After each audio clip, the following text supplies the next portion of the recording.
Hello, hockey fans. The Minnesota Hockey Connection is on the air. We're on the air for the next half hour. I'm Kenny Gallagher, along with Jerry Burrow, and a very familiar face here. We have Mike Randolph. Well, you were head hockey coach at Duluth East, but you're moving on, Mike. Yes, I am, and I'm very excited. Going to St. Thomas Academy, and I'm looking forward to the new challenge and the new journey. Now, are they A or a double A?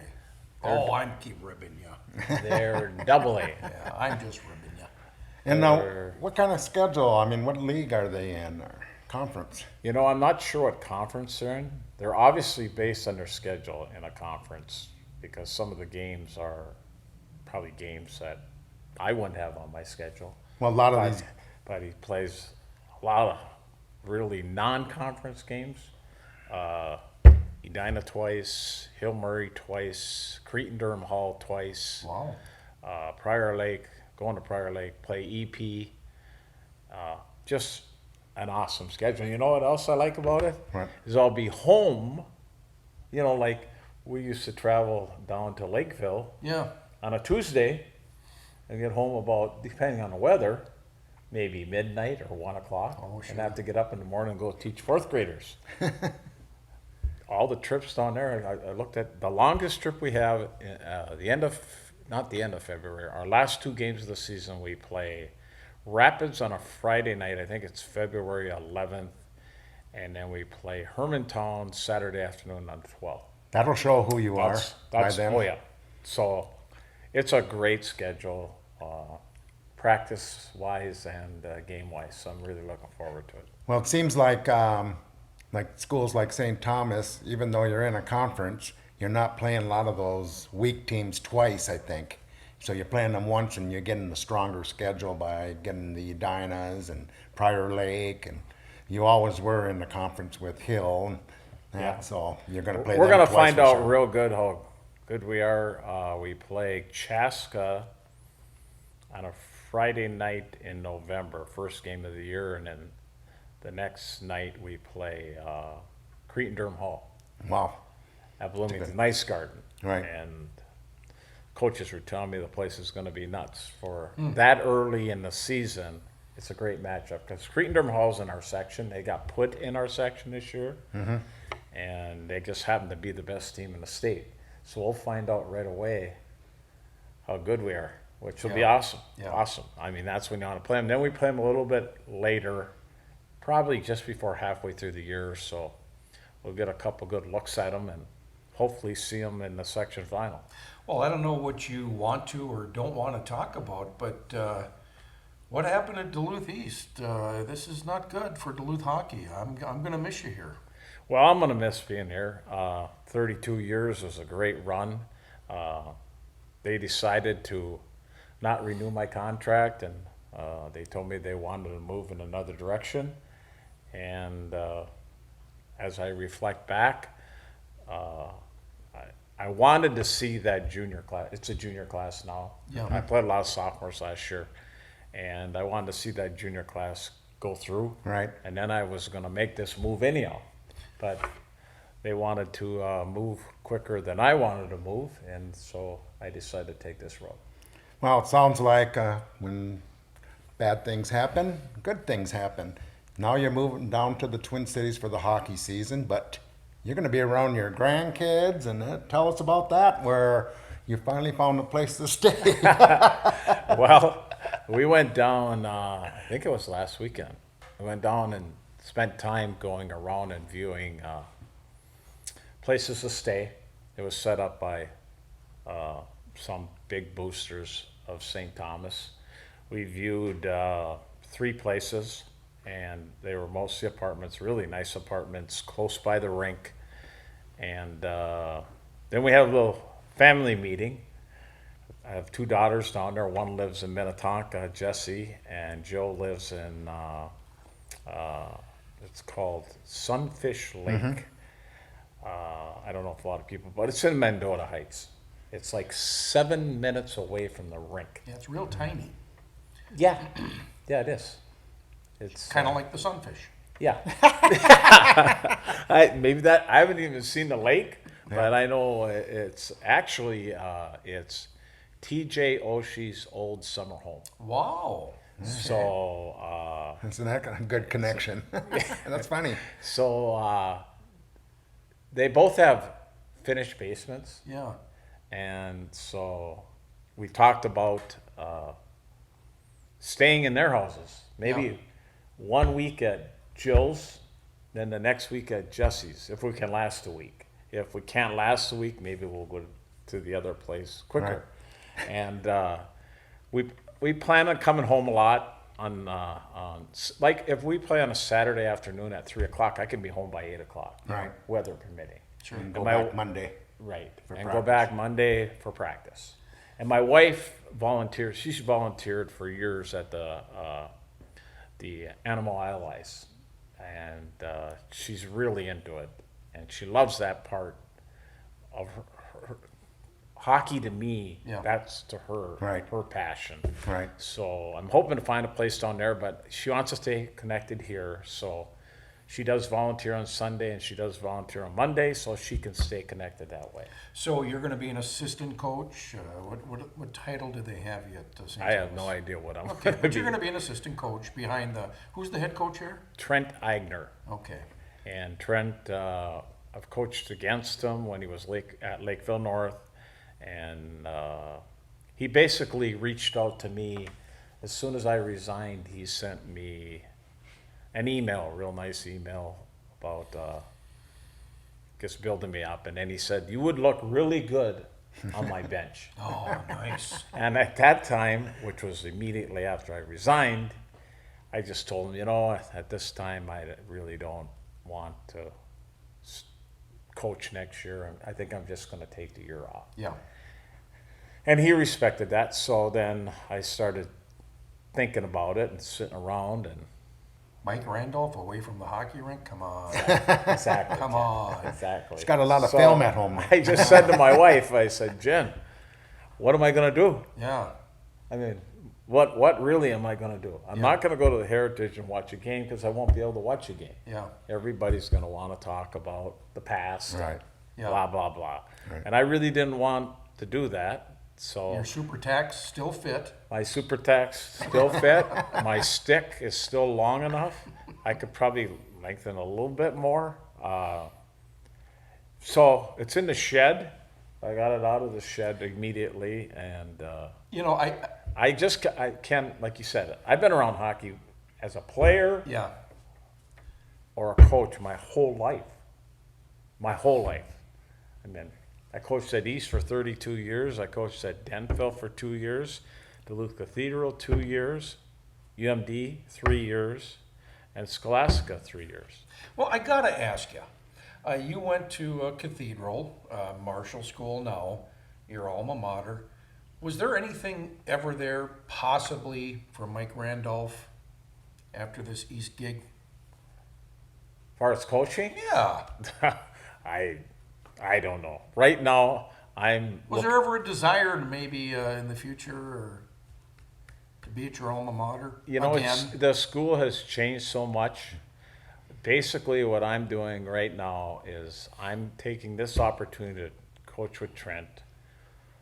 Hopefully, send a message around the state that I'm not done and I would Okay. like to coach again. All But right. the fit, I can be choosy now. Yeah. The fit has Yeah. to be exactly what I feel is the right Okay. fit. All right. I've been through the bad fits and I've been through the right fits. So I kind of know what I'm looking for. Yeah. And if it doesn't happen, it doesn't happen. I can still help different coaches out. I mean, Yeah. for example, next year, if nothing comes up that I look as a good head coaching job, I will probably either stay at St. Thomas or I'll go help somebody else.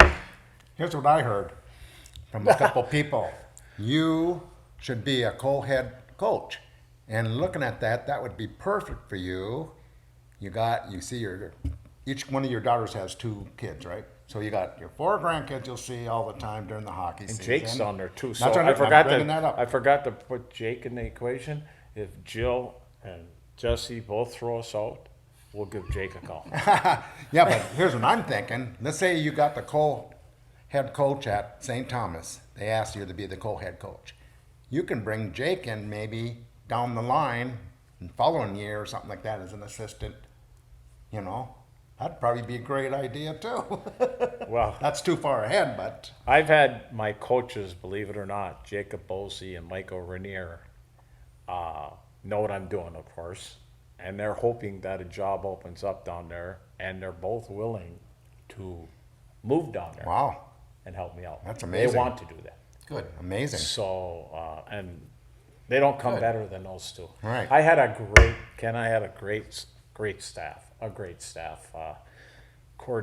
Tim Cortez did the goaltending, Dylan Mills the D, Bose and Rainier, and Louis Krenz is my behind the scenes guy who takes Yeah. care of all the Yeah. computer stuff and the technology stuff. So all I had to do was coach. Well, even going back to Terry Johnson, Oh yeah, Traxel, and oh yeah. Back to, I mean, I've been fortunate to have Yeah. coaches who stayed on staff, and like Terry did JV forever, and Yeah. it's very difficult to find a good JV. I got to ask you, because the Minnesota Wild, by the way, the Minnesota Wild scheduled to begin, COVID may have something to do with this, but the Minnesota Wild scheduled first game Friday, October 15th at Anaheim. First home game scheduled for Tuesday, October 19th versus Neil Pionk and the Winnipeg Jets. And then January 1st, they're going to host the Winter Classic from Target Field versus St. Louis. And all those game times will be announced. But third pick by the Wild, defenseman Jack Peart from Grand Rapids, Mr. Hockey Award winner, Jack Peart scouting report. As a Duluth East coach, when you played against Duluth East, did you coach your team for this guy to some degree? We coached the team to that guy, basically, because you really can't go at him. You mostly have to defend his options and take options away from him, because he's a very unselfish player, and he has very great vision.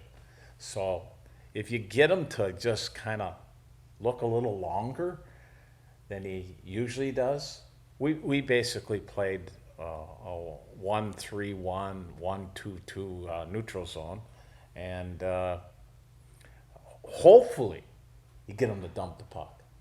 He's not a dump puck guy, but hopefully you take away enough options to push him outside and run out of space. But he was definitely a player that all teams, I'm sure Andover, when they played in the section final, zeroed in on him. Right. And the hard thing is, Ken, is he plays the whole game. He can play the whole game.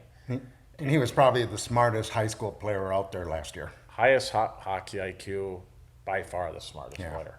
Well, they Sees the ice. They Yep. awarded him with the 2021 Mr. Hockey Award winner. Deservedly. Do we compare? And he's a defenseman. Do we compare him yet to Bobby Orr? Oh, they're laughing. See, so probably not. No, stick's not that big. I know him enough to think that all he's thinking about is next year. Yeah. And that's quite a comparison, Ken. Yeah. Well, it is. Yeah. It is. It is. He might tape his stick like him. Yeah. You know, that one strip. Yeah. But as a coach, these are players that you look at, and you've got to think that it's somebody that you would like to have coached, or when you see these types of players. Oh, when you see you don't see him come along very often. Yeah. And But you had some good ones, Coach. oh, I had some great ones. Dave Spihar, Yep. Dylan Mills, defenseman. Derek Forbert. Derek Forbert, very much so. Andy Walensky, both in the You've NHL. gotta be Dom real- Toninato was There at you his go. wedding. You've got Just to got be married. proud as a coach to know that you had some role coaching these kids. And now here they are, these names that we mentioned, pro hockey. Derek signed a big deal with Winnipeg, if I'm not mistaken. And you got to be pretty proud of these kids. Very proud of the kids and very proud of the program that we built. I mean, not many people remember 32 years ago where that program was at. They had not been to a state tournament in 17 years. And basically the community was thirsty to get somebody in there that maybe could get them to a state tournament. I'll tell you a quick story. The late Mike White interviewed me. And you know how you get interviewed? And no, it's not going your way. Now, Mike White Was the principal at East. Okay. And I go in for an interview with them. And Mike White is basically running the interview. And there's other teachers, and I think the AD was in there, and Irv was a basketball guy. So, but anyhow, the interview goes through, and he goes at the end, he goes, "Is there anything you have to say?" And I said, yeah, as a matter of fact. I just kind of updated them on the community and where they were at. I know you're not aware of it, but the community is really thirsty for a state tournament. And I kind of get the feel that you really don't want to hire me. You're just getting a lot of You community. you said these things. Yeah, Yeah. community pressure to hire me. But I know it's not important to you, but they need to get to a state tournament. If I don't get this team to a state tournament in 5 years, you can fire me. He was kind of thrown back, like, he didn't know what to say. Deal? It was a deal. In fact, a lot of administrators don't get this state tournament, so they don't realize the hype of it and how big it is. So he went to his first state tournament in '91, and he was drunk for 4 days. Jer? No, Does that happen down there? you have to watch how you was- walk. That's for He sure. was feeling really good. And one night, we were going to the championship game. He come up to me and he said, "This is unbelievable. I can't believe this. This has been the most fun I've had," and blah, blah, blah. And I said, "Do you remember what I said to you 3 years ago, 4 years ago?" He couldn't remember anything Yeah, at right. that time. I reminded him. Yeah. And he was very impressed with Yeah. how big it is. Okay, 32 years at Duluth East. Name some of your top memories. Looking back now. Your top memories of Well, Duluth East. right at the top has to be the state championship with Dave Spihar and that team. Just the way it happened. I mean, Dave Spihar scores a hat trick Every game. against Jefferson. Jefferson was what, the 3-time champion? Right. And it was a late game. It was the last game. And Spee scores a hat trick against him. We win 5-1. Do you have the T-shirt? I do have the T-shirt, as a matter of fact. I heard In fact, about- I heard about did it. you It hear was about 5-0, that? I wasn't still it? have that. I should have wore that. Duluth East 5, Jefferson 0. Any questions? Yeah. Was that- 5-1. No, it's Any 5-0. Was it 5-0? Yep. Any questions? Yeah. Yep. Those T-shirts sold. Was unbelievable. The guy couldn't believe how fast they sold. I went to Wee Fest and everyone came up to me and loved that shirt. I love that. I love that shirt. Yeah. You have one? Yeah. Okay. I had I one. still have mine too. All right. So I've never seen one. I've only heard of them. it's pretty cool. It's pretty basic. Yeah. Yeah. Yeah. But they were Yeah. throwing them out, and it was unbelievable. So That win was huge. it was huge. It was huge. Huge. A side story to it. I changed goaltenders. Lettingham didn't play in the section final. Colquist played as a sophomore, and we beat Rapids 3-2 in the deck. Packed. Go down there, and I go back with Lettingham. So people are probably thinking, he's crazy. First of all, if I Right. didn't get out of the section, they'll go, they're going to hang me. Then we go down there, and I throw Lettingham back in. And the reason I did is because we played Jefferson earlier in the year, and he had a great game. So I just rolled the dice and said, he was a senior captain. Right. You're the guy. The rest of the show is yours. And he shut out Jefferson.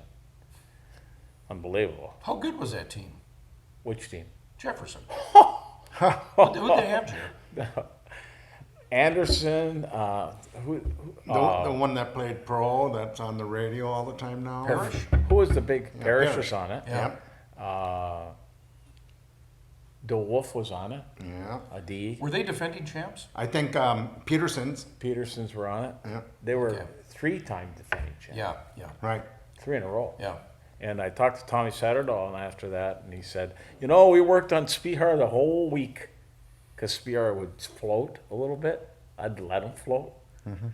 And I had very unselfish defensemen. Mills, Colin Flaherty, Cool. I mean, all these guys play college hockey. Gunderson.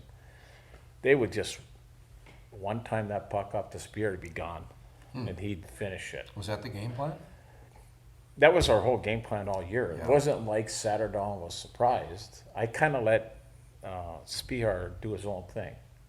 In fact, Herb Brooks took me out after that game, and we went to his favorite establishment in St. Pizza. Paul, closed it. And No, he loved the way I let Spihar play to his own game. I mean, If I were- he might hurt you defensively, but you know what? What he taught me as a coach is let the play out, because this guy has an IQ that's way beyond my IQ. Right. So let it play out and don't be so blow the whistle and stop it. Let the play out. A lot of coaches will go, you're in the wrong, you did blah, blah, blah, blah. Right. And I used to be that way. Yeah. Spear taught me to just let the thing go. And let it go, and pretty soon the puck's in the net. Right. And he put the puck in the net. Right. So, So Herb Brooks was very impressed with Dave Spihar, and my understanding is you two had a meeting, and you showed up with a notepad and a pen. yeah. What did Brooks say? We stayed and closed that place, and Brooks just went on and just loved the way that team played. And then we got into other things, and I remember at the end I says, Herb, can I ask you what your favorite drill is? And I'm all ready, you know, I have my and getting to drill write it sheet down. there, and I'm gonna, he goes, you can put that away. So I put it away, I go, well, what is it? He goes, scrimmage. And make sure they're scrimmaging the right way. But tell me one drill that you can do that has, 10 skaters and 2 goalies. He said, that's the best drill. Do situational scrimmages. And from that point on, way back, all the way to the end of my career at East, we did that. Do you know, did Spihar ever meet Herb? Did those two ever meet? I'm sure they met. Okay. I hope they met. You know what's so funny? Because Herb was a commentator on the radio during that state tournament. Mm-hmm. And I didn't even know that. John Gilbert set it up, and Larry Traxel, myself, Larry was my assistant. We went to that bar and never forget it. Yeah.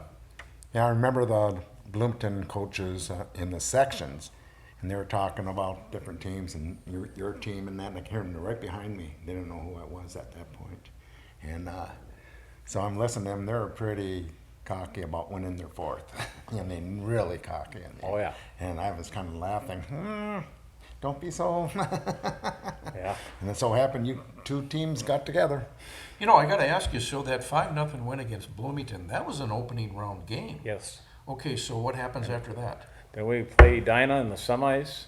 We jump out right away, 1-0. Ryan Engel, I'll never forget it. Ryan Engel, our third line role players, scores a goal right away in the first shift.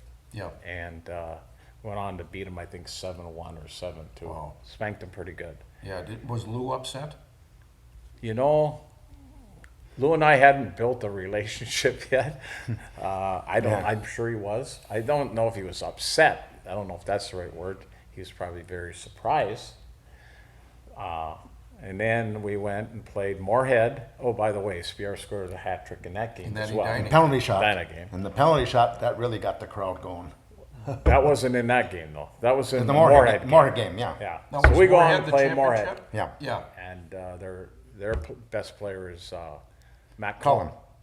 Cullen. Oh, sure. And he was a senior. They had a pretty good goaltender, too, if I recall. He was pretty good. But Matt Cullen. Maybe. Their team was very good. I Yeah, mean, we scrimmaged them earlier in the year, and we knew this is going to be a great Northern final. And Spihar gets the penalty shot, and we go on and win the state tournament. And I tell coaches this that haven't been lucky enough to win a state tournament. That celebration and that feeling for about 4 to 5 minutes, you don't even know what to do. It's an unbelievable feeling. Yeah. And I was fortunate to do it twice. So those two are probably Okay. my favorite 98 memories. then. And when you beat Jefferson that on the Friday night there in Yes. overtime. Yep. I always remember Dolan went out on the ice before you started the overtime period. I mean, he like he wanted to be on TV. I remember that. I don't know why. Well, I got to go back just before that tournament. So Spears got 3 hat tricks in 3 games in the state tournament now on that stage. So we go the following year because Spee was what, a junior, I think. The following year he'd be senior. Yeah, Yeah. 96 he was a senior. So first game we play Blaine. He scores another hat trick. I'm going, holy smokes, is he going to score 3 hat tricks again? Yeah. And but unfortunately that was when we played the Apple Valley game. The third great Right. memory was Right. being part Of a game of like the that. Apple Valley game. You That know, was an incredible game. I know we're getting short on time here, and I have to ask you that without a doubt, being able to coach your son Jake had to be a big thrill for you and Jake. And I'll never forget, first game, Wayzata, and Jake scored a goal, and I got it on film, and it's on a YouTube. It's on a YouTube somewhere, but quite an opportunity for you to coach your son Jake, and Jake was a good player. Thank you. It was 3 years I'll never forget. It was a group of kids that was very tight. They came up together, played peewees, played bantams together. They attended my camp for like 5-6 years together, and I'd have to say that was. I hate to go out on a limb and say this, but I think that was one of the best teams I ever had. I think you had Not the top team. that was your best starting 5. Yeah, yeah, and he was fortunate enough to play in 3 state tournaments. I think he played in I think personally, the greatest championship game that I was part of, and I was part of 6 of them. We played EP, and it was the longest championship game ever. Oh, the 3 And overtime it one. was Yeah. with Kyle Rao. Yeah. He scored the winner, and it was 2 great teams that were playing at the top of their game. Right. And I've watched that video a few times, and Yeah. it was a great hockey game. We're out of time. Hey, it goes so fast with you guys. Coach Randolph, thank you very much. We want to thank the staff at PACT-TV, where this program is produced, in City Hall in downtown Duluth. Go to our website, MinnesotaHockeyConnection.com. Find us on Facebook and like the Minnesota Hockey Connection. Jerry Burrow, thank you. Yep. And good luck, Coach, on your Thank new you, endeavors. guys. Thank you, guys. Appreciate And, it. Coach I always Randolph? appreciate the support, and I'll be. Well, Jared, I'll be in contact with you. Yeah, and let maybe we me can know how get you it's back going. in the fall on a Monday before you go back down to the cities. We can do a show. That'd be great. Once That'd you be get great. started with your. I'll be new home job. on Sundays and Mondays, or Yeah. don't you guys work on Sundays and Mondays? There you go. Again, thanks for watching, and we'll be back in the future to drop the puck. We'll see you then.